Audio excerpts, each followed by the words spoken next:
வணக்கம் அப்ரஹாம். புளியந்தோப்பு அம்பேத்கர் கல்லூரி சாலையில் இருக்கக்கூடிய பிரியாணி கடை ஒன்றில் பிரேம்குமார் என்ற வழக்கறிஞர் தனது சக நண்பரான சரத்குமார், இவரும் வழக்கறிஞராக இருக்கிறார். மேலும் ஆட்டோ ஓட்டுநர் சங்கத்தை சேர்ந்த சுமார் 13 பேர் என மொத்தம் 13 பேர் புளியந்தோப்பு அம்பேத்கர் கல்லூரி சாலையில் உள்ள பிரியாணி கடைக்கு சாப்பிடுவதற்காக, மதிய உணவு சாப்பிடுவதற்காக சென்றிருக்கின்றனர். அப்பொழுது அவர்கள் சாப்பிட்ட அந்த பிரியாணியில் இருந்த அந்த இறைச்சியில் இருந்து ஒரு கெட்ட வாடை வந்ததை அறிந்து இதை அங்கு இருக்கக்கூடிய பிரியாணி கடை உரிமையாளரிடமும் அங்கு வேலை பார்க்கக்கூடியவர்களிடமும் தெரிவித்திருக்கின்றனர். அப்போது கடையில் இருந்தவர்களுக்கும் பிரியாணி சாப்பிட வந்த வழக்கறிஞர் அவரது நண்பர்களுக்கும் இடையே வாக்குவாதமானது ஏற்பட்டிருக்கிறது. இந்த வாக்குவாதமானது கைகலப்பாகவும் மாறி இருவரிடையே தகராறும் ஏற்பட்டிருக்கிறது. இந்த தகராறின் போது பிரியாணி கடையை நடத்தி வந்தவர்கள் மேலும் தங்களுக்கு தெரிந்த சிலரை வரவழைத்து பிரியாணி சாப்பிட வந்த அந்த இரு வழக்கறிஞர்கள் உட்பட ஆட்டோ ஓட்டுநர்கள் என இந்த 13 பேரையும் சரமாரியாக தாக்கி இருக்கின்றனர். இதில் வழக்கறிஞர் சரத்குமார், பிரேம்குமார் மற்றும் ஆட்டோ ஓட்டுநர்கள் தீபக் மற்றும் சிலர் என 13 பேரும், இதில் சிலருக்கு மட்டும் அதிக அளவில் காயம் ஏற்பட்டு ஸ்டான்லி அரசு மருத்துவமனைக்கு சென்று சிகிச்சை பெற்று இருக்கின்றனர். சிகிச்சையை தொடர்ந்து இந்த சம்பவம் குறித்து புளியந்தோப்பு காவல் நிலையத்தில் புகார் அளித்திருக்கின்றனர். புளியந்தோப்பு போலீசார் இது குறித்து வழக்கு பதிவு செய்து சிசிடிவி கேமராவை ஆய்வு செய்த பின்னர் அந்த காட்சிகளை வைத்து பிரியாணி கடையில் பணிபுரியும் ஊழியர்களான புளியந்தோப்பு பகுதியை சேர்ந்த ரஃபி, பாபு பாஷா, மொய்தீன், பரத் என்ற 4 பேரை கைது செய்திருக்கின்றனர்.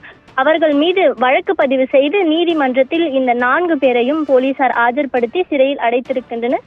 இந்த தகராறு வழக்கில் தொடர்புடைய மேலும் 5 பேரை போலீசார் தேடி வருகின்றனர்.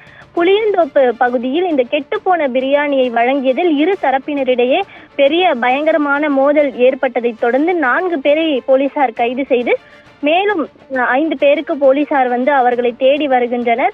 சிசிடிவி, இது தொடர்பான அந்த சிசிடிவி காட்சி தற்பொழுது சமூக வலைதளங்களில் மிகவும் வைரலாகி வருகிறது. குறிப்பாக ஏற்கனவே உணவு பாதுகாப்பு துறையானது கெட்டுப்போன உணவுப் பொருள்களை, கெட்டுப்போன இறைச்சியை விற்கக்கூடாது, அவ்வாறு விற்கக்கூடிய அந்த கடை உரிமையாளர்கள் மீது கடும் நடவடிக்கை எடுக்கப்படும் என தெரிந்துமே சிலர் இந்த கெட்டுப்போன பிரியாணி இந்த கடையில் விற்றிருக்கின்றனர். தொடர்ந்து இதை கேட்ட அந்த பிரியாணி சாப்பிட வந்தவர்களையும் அடித்திருப்பது, அவர்களிடையே தகராறு செய்து பிரச்சனை செய்திருப்பது பெரும் பரபரப்பை ஏற்படுத்தியிருக்கிறது. தற்பொழுது 4 பேர் சிறையில் அடைக்கப்பட்டுள்ள நிலையில் மேலும் 5 பேரை போலீசார் தேடி வருகின்றனர். அப்ரஹாம், தகவலுக்கு நன்றி மாயாவதி.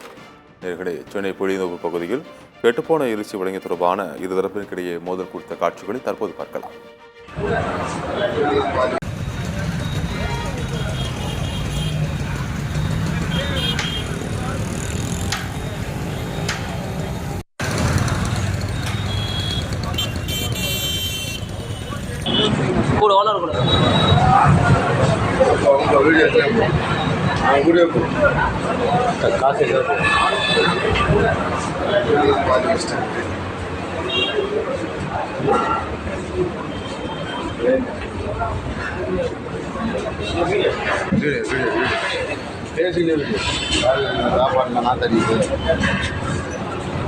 பயங்கரமான நாத்தடி.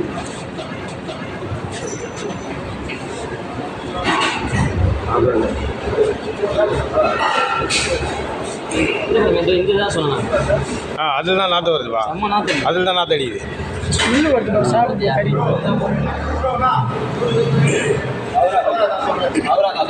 ஸ்மெல்லு வருதாப்பா?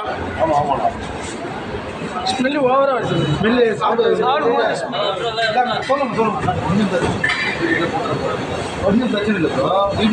இல்லை, நீங்கள் சாப்பிடல, அது எப்படி இருக்குது கறி? ஸ்மெல்லு வருது.